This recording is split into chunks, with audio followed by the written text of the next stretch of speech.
Doctor Praneetha Reddy కేసులో ప్రణీత రెడ్డి గారిదే మూర్ఖత్వం ఉందేమో అనిపిస్తుంది నాకైతే. ఎంత మూర్ఖత్వం అంటే, అత్త బండబూతులు తిడుతుంది, కట్నం తీసుకురాపోయి ఇంకా 2 ఎకరాలు పొలం రాయించుకొని రా, ఇంట్లోంచి వెళ్ళు అని అత్త తిడుతుంది. అయినా సరే పుట్టింటికి వెళ్ళట్లేదు. పుట్టింట్లో వాళ్ళు రమ్మంటున్నారు. ఎంతకాలం ఇలా వేధింపులు భరిస్తావమ్మా, నువ్వు వచ్చి ఈ ఇంట్లో ఉండు అంటే వినట్లేదు. నా భర్త మారతాడు, నా కూతురు కోసం మారతాడు అంటూ అదే ఇంట్లోనే ఉంది.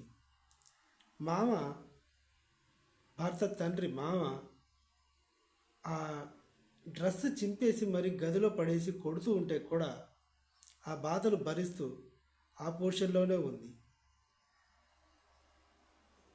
వీధి రౌడీల్ని పెట్టించి రాళ్ళు విసరడము, తలుపులు బద్దలగొట్టడము, వాటర్ సప్లై కట్ చేయడము, కరెంట్ సప్లై తీసేయడము, ఇలాంటివన్నీ చేస్తూ ఉంటే కూడా ఇంకా మూర్ఖంగా ప్రవర్తిస్తూ ఆ ఇంట్లోనే ఉంటూ ప్రాణం మీదకి తెచ్చుకుంది.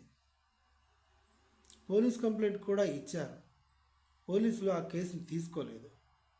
ఇది కుటుంబ సమస్య, మీరే తేల్చుకోవాలి అని చెప్పారు.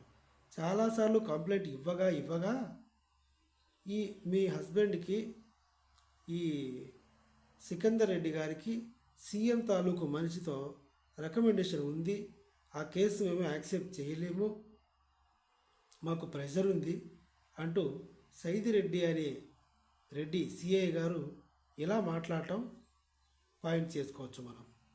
మీరు చూసుకుంటే సికందర్ రెడ్డి ప్రణీత రెడ్డి గారి భర్త రెడ్డి, ఈ సిఐ సైదిరెడ్డి రెడ్డి. సీఎం గారి దగ్గర పనిచేసే వ్యక్తి చక్రధర్ రెడ్డి, సీఎంఏ రేవంత్ రెడ్డి. ఇలా మొత్తానికి వాళ్లకు ఉన్న పలుకుబడితో ఆ కేసును తీసుకోకపోగా ఇంకా రివర్స్ వీళ్ళ మీదే, ప్రణీత రెడ్డి గారి మీదే అగెన్స్ట్గా తయారయ్యారు. వీధి రౌడీలతో బెదిరించడము ఇలాగన్నమాట. చివరికి ఇంకా నాకు న్యాయం జరగదు, నాకేదైనా న్యాయం జరిగింది అంటే నేను పోయాకే జరుగుతుందేమో అని పురుగుల మందు తాగింది. ఇది సంగతి. నా ఎక్స్ప్లెనేషన్, నా కంటెంట్ మీకు నచ్చితే తప్పకుండా నా ఛానల్ని సబ్స్క్రైబ్ చేయండి. Thank you.